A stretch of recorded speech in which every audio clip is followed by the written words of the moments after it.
Pessoal, tudo bem? Lá estamos nós de novo e hoje nós estamos fazendo um teste diferente aqui. Ao invés de fazer uma aula inteira como videoconferência, nós estamos testando fazer uma gravação, né, deixando no YouTube com o core, com a essência daquele conteúdo da aula, porque isso acredito que favorece quem de repente está com alguma dificuldade de acesso, consegue acessar o vídeo, mesmo que não conseguir vê-lo no tempo de aula, consegue assistir depois. Acho que no YouTube talvez seja mais fácil de gerenciar, até porque ele não fica obrigatoriamente preso na plataforma do Teams, né? E ao mesmo tempo, né, também é uma maneira, a gente não sabe, das instabilidades que podem acontecer e de repente até mesmo eu cair, né? Independente disso, é sempre bom a gente testar, já que a gente está no meio digital, vamos fazer algumas peripécias digitais e vamos ver o que acontece, né? E depois vocês vão me falando o que vocês estão achando, se está bom, se está ruim, se não está funcionando, né? E a gente testa. Retomando, né, os últimos assuntos que nós estávamos conversando, o tema era a questão da ética, a diferença entre ela e a moral, né? O fato de que na moral nós temos ali ações pré-determinadas, validadas por uma sociedade ou por um coletivo, enquanto que na ética a gente não tem ações pré-determinadas, a gente tem que tomar decisões, essas decisões são pessoais e nós tomamos elas com base em princípios e valores que nós adquirimos dentro da sociedade, nós internalizamos eles. Falamos bastante sobre isso na última aula e hoje a gente vai levantar algumas outras questões, né? A primeira delas, a gente também viu os 4 tipos de temperamento, né? O virtuoso, o continente, o incontinente e o vicioso, né? Vimos que o virtuoso, ele tem a inclinação de fazer o que é certo, ele tem o desejo de fazer o que é certo e ele se sente muito bem quando ele consegue realizar isso, né? Mesmo que isso venha eventualmente a trazer para ele algum dano, né? Mas se ele conseguiu promover aquilo que ele considera certo, para ele estava ótimo. Em contrapartida, a gente tem o continente. O continente, ele age de maneira certa, ele deseja o que é certo, mas ele tem também, eventualmente, inclinações contrárias, que são inclinações individuais, né? Ele tem desejos individuais, ele gostaria de ter algumas coisas, e que quando isso se choca com uma ação que ele considera correta, né, ele entra num conflito, embora no final ele acabe fazendo o que é certo. Mas nem por isso ele deixa de sentir, né, e de sofrer terrivelmente por causa disso. Em contrapartida, a gente tem um incontinente, que é um temperamento que ele até quer o certo, mas quando o certo entra em conflito com algum desejo que ele tem, com alguma coisa individualista que ele tem, vence o individualismo. Ele vai fazer o que ele gosta, o que ele quer, mesmo que depois ele tenha um enorme sentimento de culpa. O incontinente é aquele que pisa na bola, chora, lamenta, mas depois, se tiver outra ocasião, ele vai pisar na bola de novo. E por fim, nós temos o vicioso. O vicioso, ele age por ele mesmo. Para ele, certo é o que ele considera, é o que faz bem para ele, errado é o que faz mal para ele, né? Se o que ele quer faz bem para ele e coincidentemente também faz bem para um coletivo, ótimo, bom para todo mundo.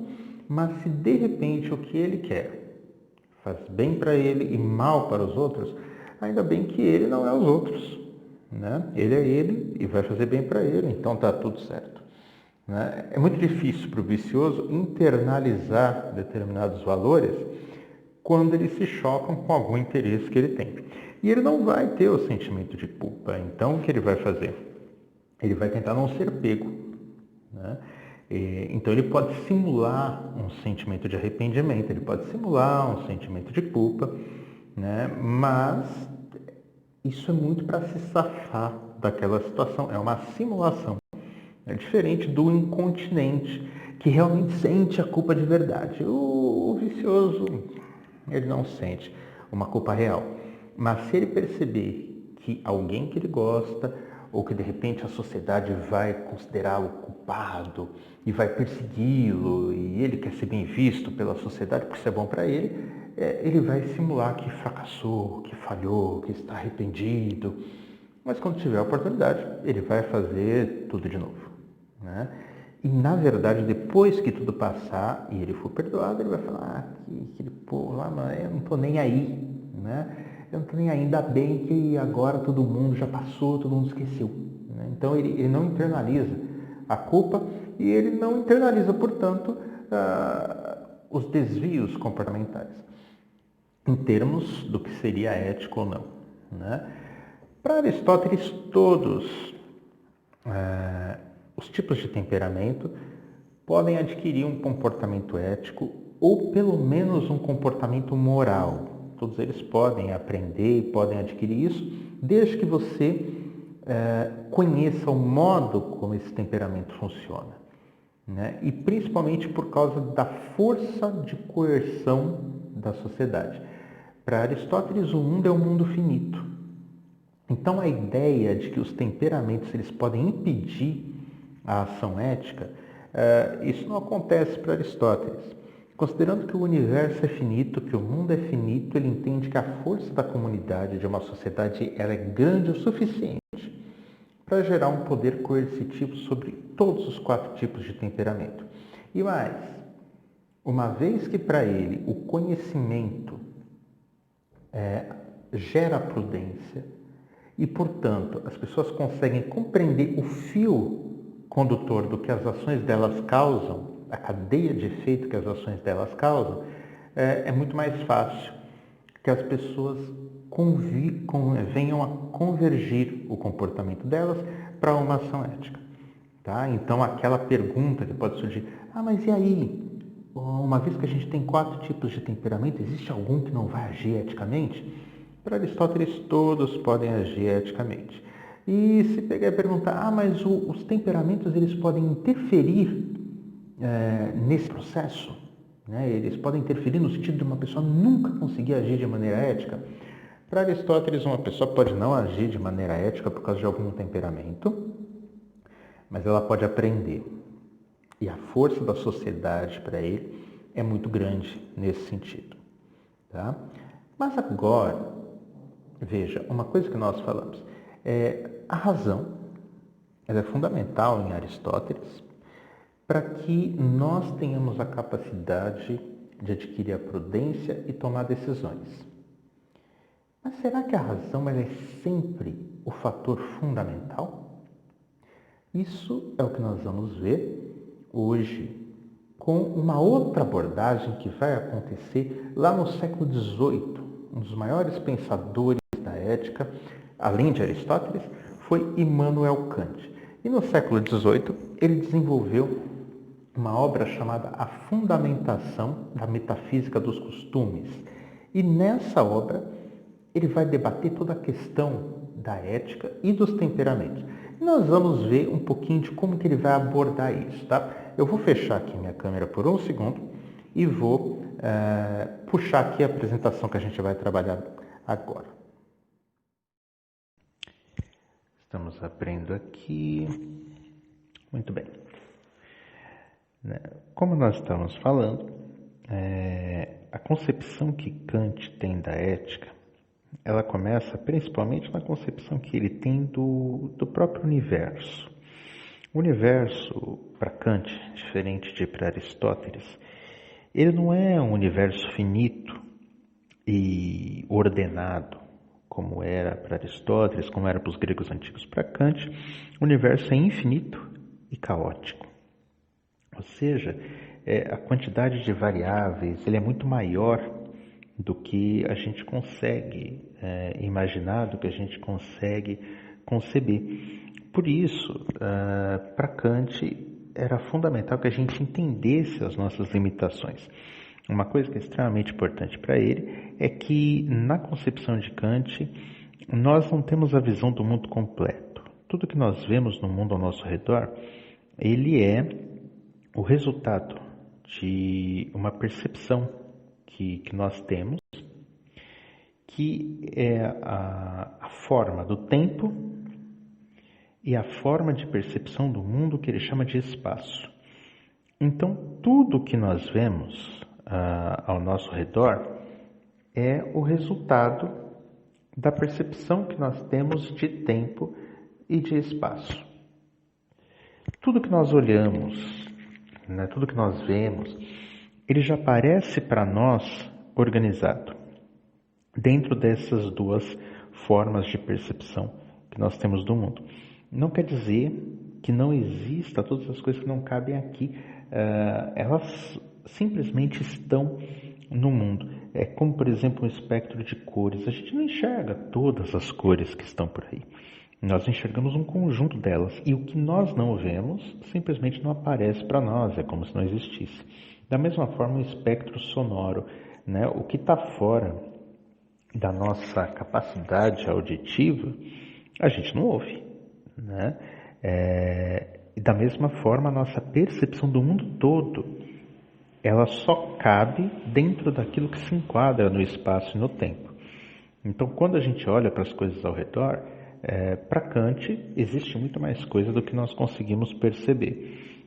Porém, tudo que nós percebemos é aquilo que se encaixou dentro do tempo e dentro do espaço, né? Essa era a visão inicial de Kant, que é fundamental para nós. Portanto, nós dependemos muito da razão para percebermos as coisas. E a nossa ação, né, o modo como nós agimos, ele não é tão limitado como Aristóteles supunha. Aristóteles acreditava muito na capacidade coercitiva da sociedade. Kant também, mas ele também entendia que ela poderia ser limitada e que, portanto, não basta a gente agir apenas pelo nosso temperamento ou apenas pelo aquilo que o coletivo nos diz.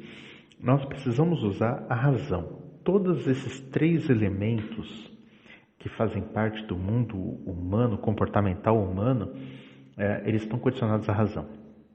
O campo da vontade, o campo da ética, o campo dos imperativos, todos eles estão condicionados ao uso da razão, né? Não é uma coisa intuitiva, né? O campo ali, a decisão, a coragem, a inteligência, a perseverança, as características que nós temos de talentos e o nosso temperamento, todos eles podem ser bons, né?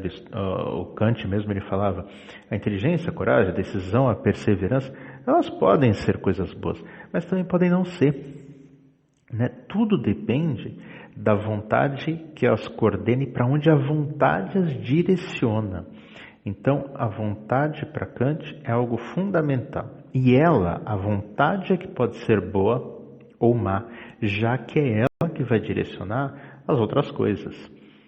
E uma vontade boa é uma vontade que é construída e direcionada e escolhida pelo uso da razão, especificamente da razão. É diferente aquela vontade, quando você fala, me deu uma vontade de comer bolo. Essa vontade, na verdade, não é uma vontade racional. É uma vontade que, na verdade, é uma outra palavra. É um impulso que você está sentindo. E esse impulso é resultado de um condicionante biológico, né? É diferente da vontade de Kant. A vontade em Kant, ela está submetida ao uso moderado da razão. Tá? Portanto, o que nós chamamos de vontade, normalmente falando, é uma vontade que ela se encontra submetida pelos nossos impulsos. Já a vontade que Kant se refere, essa vontade que direciona a coragem, a inteligência, a perseverança, a decisão, os nossos temperamentos, os nossos talentos, é uma vontade que ela é direcionada e coordenada pela razão.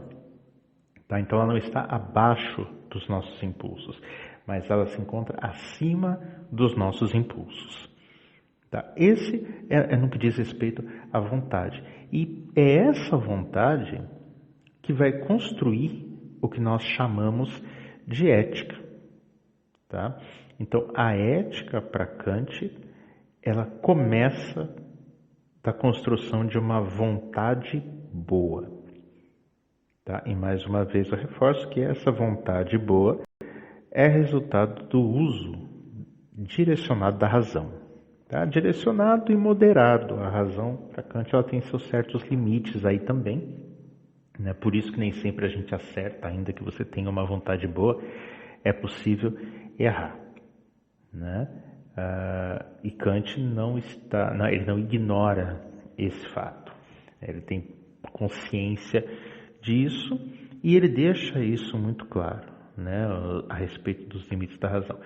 Porém, ainda que limitada, ela consegue dar mais conta do que simplesmente nos deixar seguir os nossos impulsos ou deixar que a gente siga os nossos temperamentos, né? Porque um virtuoso, por exemplo, ele pode não ser necessariamente ético e as ações dele não são necessariamente éticas, tá? A ética para Kant, ela é algo diferente das ações. As nossas ações, elas não são éticas em si mesmas. Não tem uma ação que você fala, opa, essa ação eu já reconheci, essa é uma ação ética. Não, para Kant esse negócio aí não existe, tá? Uma ação, ela pode esconder outras motivações. Uma ação, ela pode estar relacionada aí por outros impulsos, ela pode estar relacionada pelo nosso temperamento. Então, não tem uma ação que em si mesma seja ética. O que é ético no ser humano? São as nossas motivações. Tá? Aí tem uma coisa diferente também em relação entre ética e moral. Na moral, as ações são morais, independente da nossa vontade. Na ética, a nossa vontade é que é boa, é que pode ser ética, e não as nossas ações. Tá? Então, a nossa motivação é que ela se torna ética, e não exatamente os nossos atos. Né? Se nós seguimos as nossas inclinações elas são submetidas aos nossos talentos ou ao nosso tipo de temperamento. Então, dependendo do seu temperamento, você vai ter certas inclinações. Dependendo dos seus talentos, você vai ter outras inclinações que vão te motivar a agir. Então, por exemplo, um virtuoso, ele vai ser motivado a agir de uma certa maneira e às vezes ele nem sabe se o que ele sabe que é bom. Por quê? Porque ele sente empatia pelo outro, ele está vendo o outro sofrer, ele não quer que o outro sofra, ele vai sofrer junto. Então, ele se move para agir naquela direção. Né? Ele tem um talento, por exemplo, que é a empatia. E essa empatia vai levá-lo a querer agir de uma determinada maneira. Mas isso é porque ele se conectou com o outro. E não quer dizer que ele muitas vezes está seguindo um valor como a justiça. Ele pode simplesmente ter se colocado no lugar do outro e sentir o sofrimento do outro. É diferente de quando você age conforme uma vontade boa. A vontade boa, ela não seguia, por exemplo, pela nossa conexão com o outro apenas. Ela seguia baseada em determinados valores que a gente coloca como referência. Então, eu coloco como referência a justiça, eu vou condicionar a minha vontade para realizar a justiça. E aí eu vou condicionar o meu temperamento, eu vou condicionar os meus talentos para realizar isso. Veja que se eu for, por exemplo, um vicioso, eu vou usar a minha inteligência, eu vou usar a minha capacidade de decisão, mas para fazer coisas que não são boas, por exemplo, não vão ser justas. Mas vão estar de acordo comigo, vão estar de acordo com os meus princípios. Então, só para deixar bem claro para Kant, a ética, o que é ético na ética são as nossas motivações. E a nossa motivação, ela é criada por uma vontade boa. Se ela for criada pelas nossas inclinações, então ela pode ser boa, pode não ser boa, mas ela não vai ser ética. Tá? E você apenas seguir uma regra de ação, olha, temos que agir de tal maneira em tal situação, isso caracteriza a moral. A ética não vai ser caracterizada por ações que todo mundo segue, ela vai ser caracterizada pela existência ou não de uma vontade. E essa vontade tem que ser boa, racionalmente boa. O que muitas vezes significa que você vai fazer coisas que não estão em conformidade com o seu bem-estar, com o seu próprio benefício. Mas você vai acabar fazendo por quê? Porque por um princípio, por um valor que você possua, é justo que você aja de tal maneira, é respeitoso que você age de tal maneira e por aí vai. Portanto, a ética em si, se a gente simplesmente pensar nesse parâmetro, ela vai depender de imperativos, de determinadas regras. Por quê? Quando nós pegamos esse fato, o fato de que eu tenho que ter uma vontade boa, isso é o suficiente. Eu tenho ali a ação da minha razão, eu tenho uma vontade boa, eu quero agir de acordo com valores e acima do meu temperamento e acima dos meus talentos. Mas ainda assim, lembra que a gente tinha falado que para Kant o universo ele é infinito e caótico. Então, mesmo quando eu quero agir de uma maneira correta, eu posso sofrer de ambiguidade. O nível individual, ele oferece muita ambiguidade, mesmo para quem se encontra movido por uma vontade boa. Tá? E o que é o nível individual? É o nível em que eu estou, a perspectiva em que eu estou olhando o mundo ao meu redor. Então, isso ele pode gerar uma série de ruídos, ele pode gerar uma série de ambiguidades. Independente de eu ter uma vontade racionalmente direcionada. Eu posso estar errando, né? Eu posso estar sendo movido pelo poder, pelo desejo da honra, pela saúde, pelo meu bem-estar, pelo desejo da riqueza, porque são muitos fatores girando ao nosso redor. E mesmo uma pessoa racional, ela pode se equivocar aí.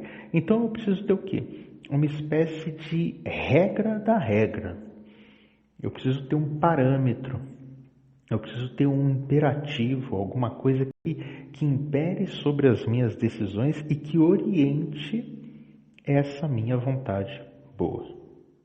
Tá? Isso é fundamental. Porque se eu não tenho isso, eu nunca vou saber o quão individualista pode estar sendo a minha ação, mesmo quando eu não quero que seja assim. Tá? E, portanto, nós temos aqui uma coisa muito importante. Primeiro, nós vimos que a ação ética era o resultado de uma vontade. A vontade, ela tem ali a sua motivação e essa motivação é que é boa. E que isso é guiado pela razão. Portanto, o que é que orienta essa vontade boa? O sentido de dever. Não pode ter espaço vazio. Então, ou eu estou seguindo o poder, ou eu estou seguindo o desejo de saúde. Então, quando eu quero substituir isso, eu não quero seguir impulsos, eu tenho que colocar alguma coisa. E o que é que eu coloco quando eu estou sendo ético? Eu coloco o sentido de dever. A ação é ética quando a vontade boa se orienta sempre no sentido de agir de acordo com o dever. Tá? Nesse sentido, é o dever que me diz, olha, eu faço isso por quê? Porque eu devo. Eu devo fazer isso porque é justo. Eu devo fazer isso porque é honesto. Eu devo fazer... Então, esse sentido de dever, ele tem que estar sempre presente. Mas quando eu devo algo, eu tenho que ter uma regra. O dever se orienta por uma lei. Tá? Então, eu tenho que tornar em lei esse dever para poder seguir. Então, de um lado, eu tenho lá a razão, que constrói uma vontade boa, para que as minhas ações sejam éticas. O que está dentro dessa vontade boa? Um sentido de dever. Esse sentido de dever é o que me move a agir, mesmo quando eu não vou obter poder, mesmo quando eu vou perder a saúde, mesmo quando eu venho a perder riqueza. Então, ele se coloca no lugar dessas coisas, de maneira que nem sempre eu vou ter um benefício pessoal. Né? O dever nem sempre é uma coisa desejável. Mas aí vem a questão, qualquer lei serve? Né? Isso significa que uma inteligência artificial poderia, por exemplo, pegar ali um conjuntinho de regras e simplesmente seguir que daria certo? Né? Na verdade, não. Então, nós vamos observar né, agora um exemplo, né, muito interessante aqui, que é o do filme Eu, Robô. Eu vou colocar aqui e vocês só vejam esse trechinho, ele é bem interessante.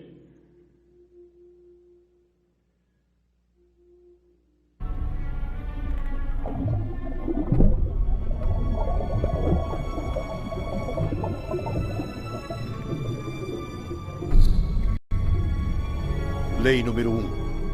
Um robô não pode ferir um ser humano, ou por falta de ação, permitir que um humano se fira. Lei número 2. Um robô deve obedecer a ordens dadas por humanos, exceto quando tais ordens entrarem em conflito com a lei número 1.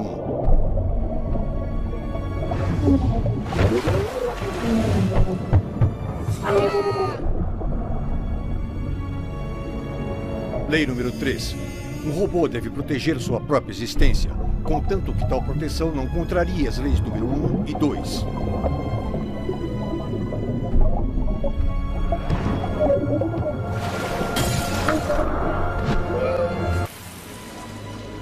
Só mais alguns minutos antes que os dois percebessem. Um NS-4 estava passando, viu o acidente e pulou na água. Você está em perigo.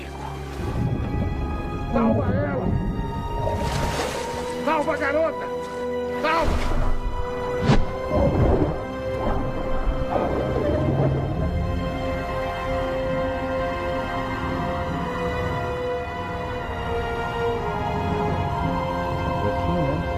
Como nós vimos, houve ali um grande conflito, né? O robô mencionado, ele estava passando pelo acidente que o personagem do Will Smith sofreu e ele seguiu os 3 parâmetros básicos, as 3 leis básicas que determinavam o tipo de comportamento que ele poderia ter, né? A primeira lei é que ele não poderia, sob hipótese alguma, ferir humanos, né? Ele teria que preservar e sempre lutar para proteger um ser humano.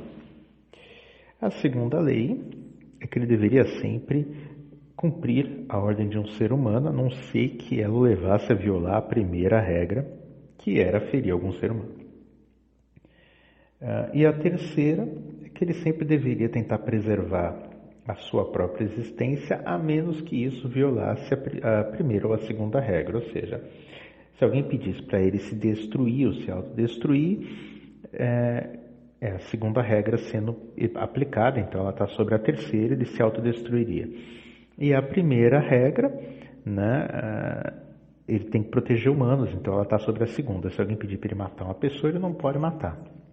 Então ele seguiu essas regras, né? Você vê que isso aí é uma estrutura lógica, né? E essas eram as leis que determinavam o dever do robô, né, dessa inteligência artificial. Só que naquela situação específica, né, o Will Smith, ele grita para ele que ele tinha que salvar a menina, né, e ele não salva a menina, ele acaba salvando o personagem do Will Smith, a justificativa do robô. Ele estava seguindo literalmente essas 3 regras, né? O Smith deu uma ordem para ele, essa ordem era para salvar a vida da menina, só que isso violaria a primeira regra, que era proteger toda a vida humana, e pelos cálculos que ele tinha feito, o Smith tinha mais porcentagem de chance de viver do que a menina, porque a menina era mais frágil. Então ele agiu logicamente e salvou aquele que tinha mais possibilidade de viver, né? E o Will Smith jamais perdoou o robô e nenhuma máquina por isso, segundo a definição que ele dá ao longo do filme e ao longo da obra, né, do célebre escritor Isaac Asimov, é que um robô não é capaz de agir eticamente porque ele não é capaz de compreender essas relações básicas, né? E que relação básica era essa? O fato de que o Smith estava seguindo valores diferentes, ele não seguia parâmetros totalmente lógicos, ele seguia um valor, que era o valor da vida, né? E o fato de que justamente a criança ser mais frágil era o motivo pelo qual ela deveria ser salva e não ele. Ele, por ser menos frágil, poderia talvez conseguir escapar, né? Enquanto a menina, por ser mais frágil, certamente não tinha essa condição, então ela que deveria ser salva, né? E não era uma questão matemática, né? E por esse motivo, a lei, né, a máxima kantiana, que deveria orientar todas as nossas motivações e o dever, é o seguinte: age de maneira tal que seja possível desejar que a máxima da ação deva tornar-se lei universal. Ou seja, quando você deseja fazer alguma coisa, para saber se ela realmente segue um dever, pense no seguinte: se todo mundo agisse dessa maneira, se virasse uma lei que todo mundo tem que agir desta maneira e não de outra, como ficaria o resultado das coisas?